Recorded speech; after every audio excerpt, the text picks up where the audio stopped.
Sensory ethnography is based on the understanding that human meaning does not emerge only from language. It engages with the ways in which our sensory experience is pre or non-linguistic and part of our bodily being in the world. Sensory ethnography focuses on the relationship between sensory and culture and the status of vision in relation to the other senses. Okay, so you know that in Western cultures people are so drawn to the visual side of things, but non-Western cultures really focus on the importance of taste and smell in their lives. For example, the Onji people who live in Andaman Islands even do their calendar based on when different types of flowers bloom, and they name each season after one particular scent. And this is very interesting because they really know how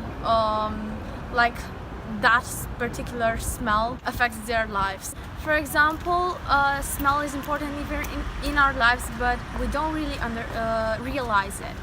For example, for me, the orange peel reminds me of Christmas because around that period of time, everyone puts the orange peels on trays in order for the room to smell like beautiful, and this reminds me of Christmas. Or the smell of cinnamon reminds me of my grandma, because always when I was sick she brought me like tea that contained cinnamon, so I automatically associate the smell of cinnamon with her, and I think this is pretty cool. So my relationship between scent and culture is incense. So in my culture, where I'm from, which is East Africa, my family love to burn incense, and we call it sahur, and that's in Arabic.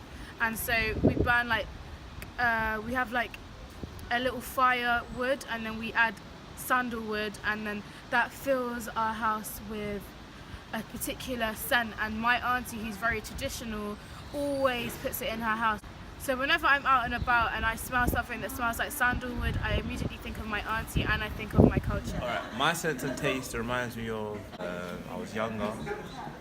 My mum used to come and pick me up after school, and then she would get my favourite strawberry swirl tea, and it just used to remind me of my childhood. So every time I have that sweet now, it takes me back to the days where I used to be picked up, and then after school we'd have a good time, maybe go to the park.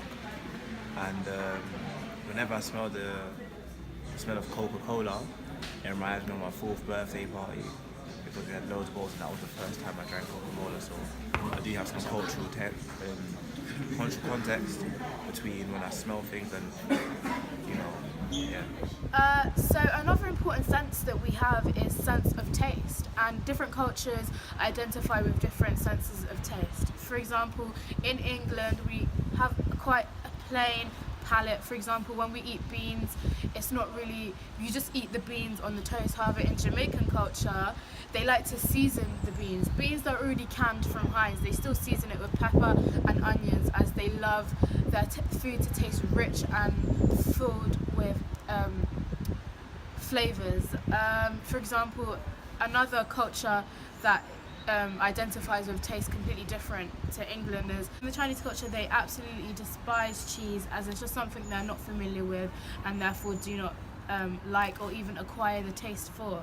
But instead they eat stuff like dogs and insects, and that's a norm to them. However, here in England, in the UK, we have some ethical issues with that, as well as feeling as it's not normal. However, different cultures identify with taste in different ways. So you know that sometimes we don't really understand the importance of all senses in our lives, but research done by Norway scientists shows us that really the taste sense is the one we cannot live without.